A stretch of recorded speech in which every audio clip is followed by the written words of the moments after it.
So hi there. What we're going to do today is we're going to have a look at this fake nvidia GeForce card.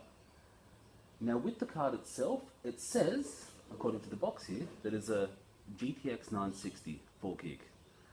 However, I found out soon after buying it that it was completely fake. Now what obviously gave this away was the price was only $70, which is kind of surprising for that card, despite it being a bit old. But if we look at the box itself, we'll notice that the colours here are a bit off. The condition the box was in, I'm assuming that they have hundreds of these laying around. They fold them up and do the scan with it, because this doesn't look like a legitimate box.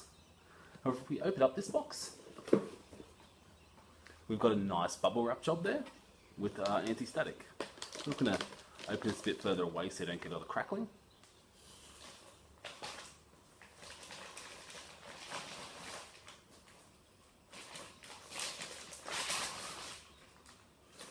Alright, and now if we go back to the card here, it's kind of interesting. There's three ports. There's the HDMI, there's the VGA, and there's the DVI. Now I already know what this card is, because what I've done is I've taken off the front plate here, the front fans, taken off the heatsink, and wiped the thermal paste off the graphics chip there. And what I found out, this is actually a GTX 470, a GT 470. So this is well off the GTX 960 I've gotten, or expected. Now, as you can see here, obviously listed again on the back there, GTX 960 4GB.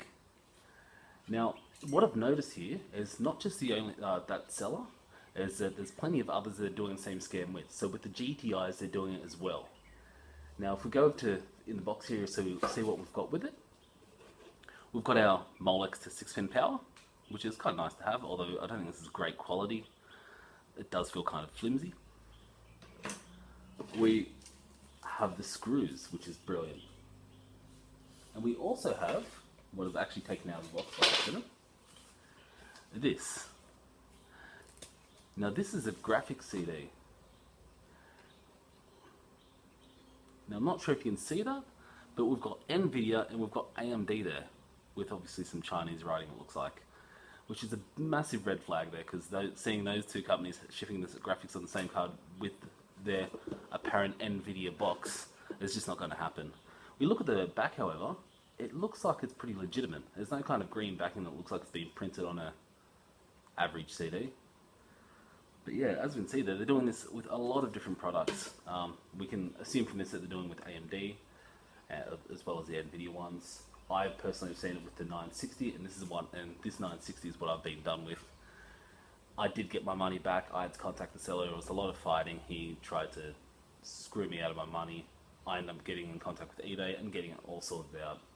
So obviously have a massive heads up. You see a card like this and it's meant to be a newer card, chances are it is actually a scam. Because I know this exact card, the 470, is what they're actually using for a lot of these newer end cards, because they can actually flash the BIOS on the actual card and it'll appear on boot as a GTX 960. They've done it really well. So if you didn't know, if you didn't benchmark it, you would assume that this is a correct card, and you could be faulted for that. If you don't install their driver CD there, which obviously I didn't because it looks a bit dodgy, it will detect it as the GTX 960, and it'll set up on both monitors because it only supports 2 monitors. But the massive downside of that is it's only got, I believe, 2GB on the 470, whereas this claims it's got 4GB. So obviously what happens is the memory, it starts eating up memory, and once it gets to 2GB, it can't write anymore and just crashes out the whole driver.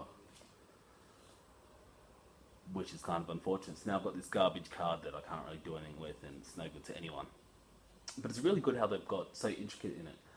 The first thing I did after seeing the driver CD is I've done a benchmark, and I found out that I'm in the, I think the 1st percentile of worst cards. I think my card rated, for instance, it was, the average was 60%, it was about 1%. I was getting 22 frames on average across the board, which kind of gives you an idea of how bad it actually is. But yeah, so just keep an eye out for that scam and hopefully you don't get caught.